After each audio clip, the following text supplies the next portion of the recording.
Olá pessoal, tudo bem? Meu nome é Maiara, sou enfermeira. Hoje eu estou aqui para a nossa aula dar continuidade à saúde do homem, onde hoje nós iremos abordar o câncer de próstata.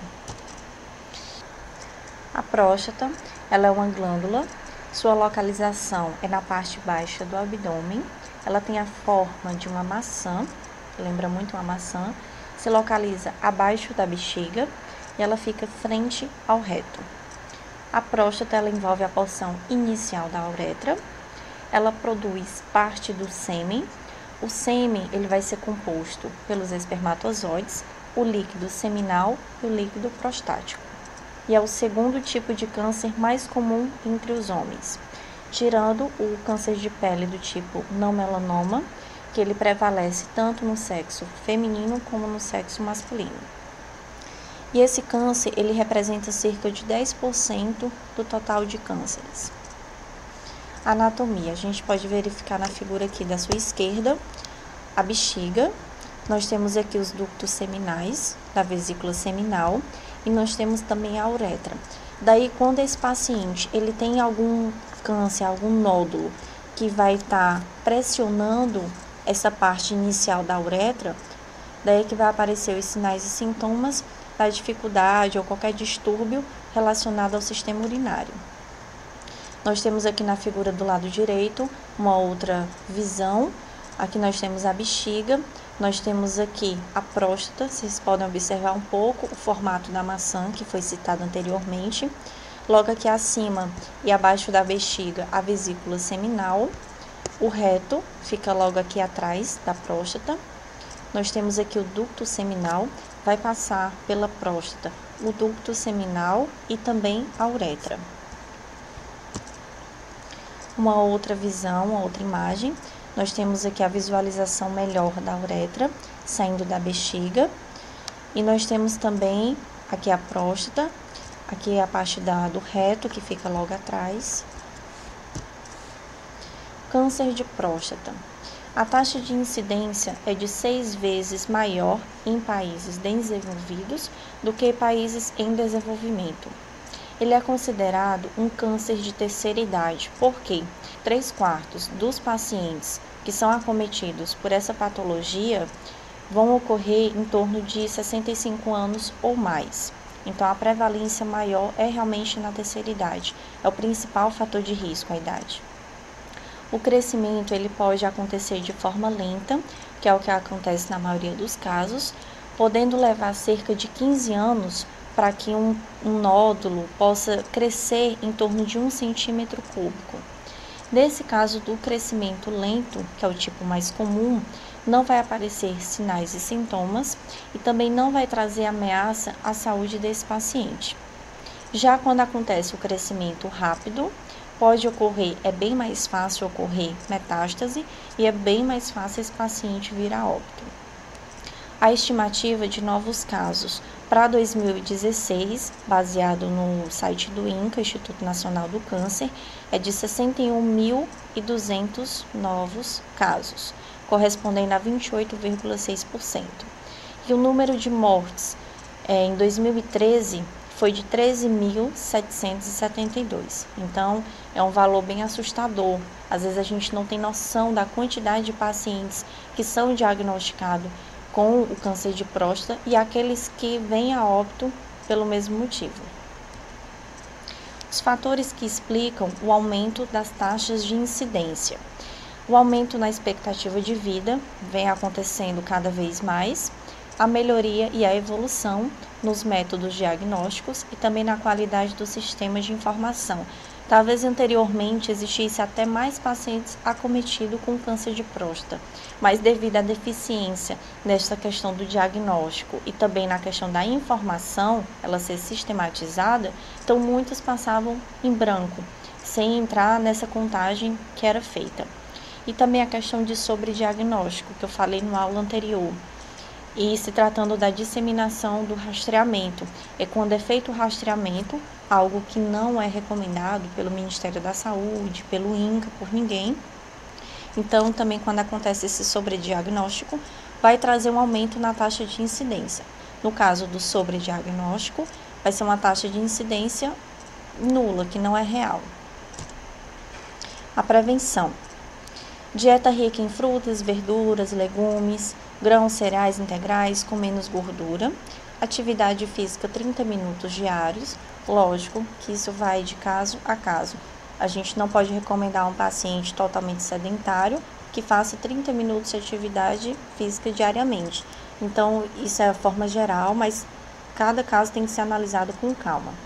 Manter peso adequado para a altura, diminuir o consumo de álcool e também a questão do tabagismo, evitar ou cessar essa questão do cigarro. Lembrando que todos esses fatores que eu citei até o momento vai evitar essa questão, vai prevenir não só o câncer de próstata, mas também várias comorbidades. A idade é o principal fator de risco. Então, passou de 50 anos de idade, cada vez que vai passando, o fator de risco ele vai aumentando, sim. Quando o paciente tem um pai ou um irmão que foi diagnosticado com câncer de próstata, tendo tido câncer com menos de 60 anos de idade, esse paciente ele vai ter um risco aumentado de 3 a 10 vezes mais de vir a desenvolver câncer de próstata em relação à população de uma forma geral. Então, a questão da hereditariedade também conta bastante. Os principais sintomas. Na fase inicial, normalmente não tem sintoma, é silenciosa essa doença. Quando tem sintomas, vai aparecer uma dificuldade de urinar, além de outros sintomas urinários também, a necessidade de urinar mais vezes durante o dia ou mais vezes durante a noite, dor óssea, infecção generalizada e também insuficiência renal. Tratamento. Ele é baseado quando a doença é localizada, pode ser feito cirurgia, radioterapia ou mesmo a observação vigilante. Quando se tem uma doença localmente avançada, já tem que ser feito a radioterapia ou a cirurgia, combinado com a terapia hormonal. Quando se tem uma doença metastática, é indicado a terapia hormonal. Detecção precoce.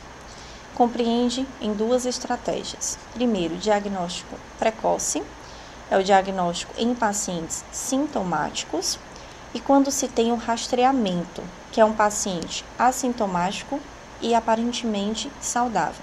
Na aula anterior, não sei se você que está assistindo agora já assistiu ou pode vir assistir para ficar um pouco mais claro, eu abordei muito sobre o rastreamento.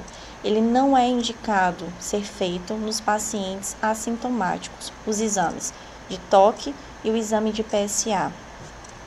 Os exames de rotina vai ser o toque retal e a dosagem de PSA.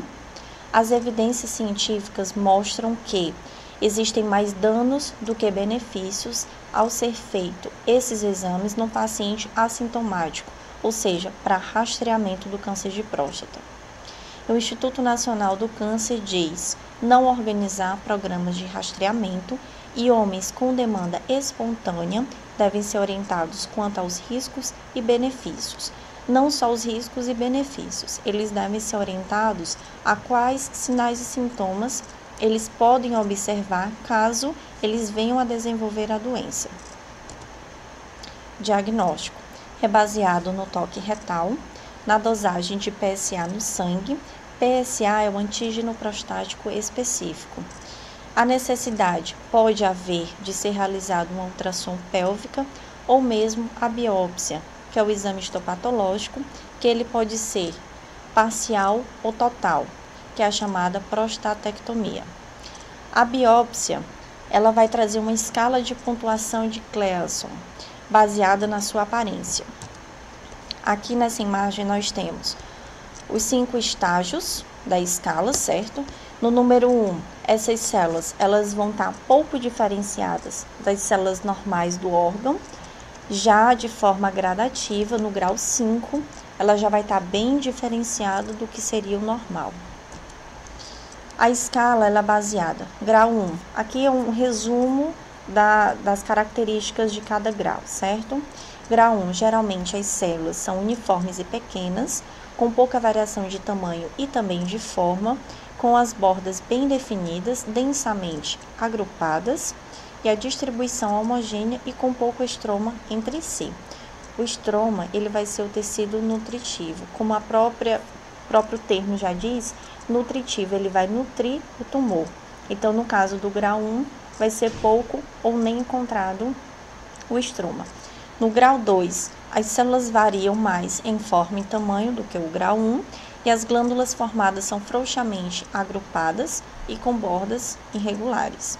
Grau 3, as células variam ainda mais do que a do grau 2, tanto em tamanho como em relação à sua forma, constituindo glândulas pequenas, uniformes, anguladas ou alongadas, individualizadas e espalhadas pelo estroma. Então, aqui a gente já vai encontrar uma porcentagem, uma quantidade maior de estroma, que é o tecido nutritivo para aquele tumor. Grau 4. As células fusionadas em grandes massas amorfas ou formando glândulas irregulares, elas são distribuídas anarquicamente, exibindo infiltração irregular e também invadindo os tecidos adjacentes. Então, já é um estágio bem avançado, onde ele não fica localizado, ele já tende a se expandir pela sua adjacência. E no grau 5, tumor anaplásico, que no caso é um tumor com desenvolvimento imperfeito das células. A maioria das células vão ser agrupadas em grandes massas, que vão invadir os órgãos vizinhos, e as massas das células podem também exibir necrose na sua parte central. Para a gente entender um pouco mais, o score ele vai variar de 2 a 10. O que o patologista faz, ele pega duas áreas mais frequentes, faz essa graduação de 1 a 5, que eu falei agora há pouco, e ele vai somar as duas.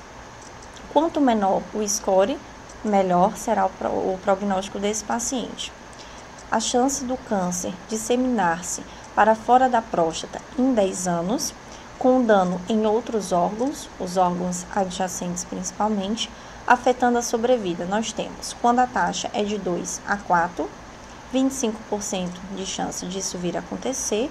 Quando o grau é de 5 a 7, o somatório dos dois, como eu falei, é de 5 a 7, 50% de chance. E quando é de 8 a 10, 75% de chance. Então, ele pega as duas áreas mais frequentes, cada uma graduada de 1 a 5, soma as duas, e essa soma vai estar baseada nessas porcentagens que eu acabei de falar.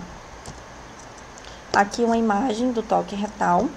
A gente vê que é feito, obviamente, através do ano, e essa parte que ele vai tentar tocar a próstata. E nesse toque é que ele vai ver a textura, o tamanho, vai tentar sentir alguma anormalidade. Aqui nós temos a ultrassom, também é feito de forma semelhante. PSA. PSA é um antígeno prostático específico, excretado no fluido seminal, e a principal função vai ser a liquefação do fluido seminal, por isso a sua concentração no plasma ela é realmente pequena. Aqui nessa tabela nós temos cada faixa etária com a quantidade de PSA correspondente, quantidade normal. Então a gente vê que quanto maior a idade desse paciente, maior vai ser o nível normal de PSA. Porém, a gente tem que ter a referência do que é normal, para que caso esse paciente venha ter o câncer e essas taxas se elevem, a gente possa ter o parâmetro de quanto. Por exemplo, 6,5 é normal para uma pessoa de 75 anos, por exemplo, mas já não é normal para uma pessoa de 45 anos. Então, tem que ser observado com muito critério isso daqui. As referências dessa aula foram baseadas no Instituto Nacional do Câncer. Nesse artigo que eu deixei, caso vocês queiram dar uma olhada, está disponível também. E no documento de consenso, é um Programa Nacional do Controle de Câncer de Próstata do Ministério da Saúde, tipo uma caderneta. Então, se vocês quiserem ter acesso a mais informações, mais detalhes, podem acessar essas referências. Muito obrigada pela sua atenção e até a próxima aula.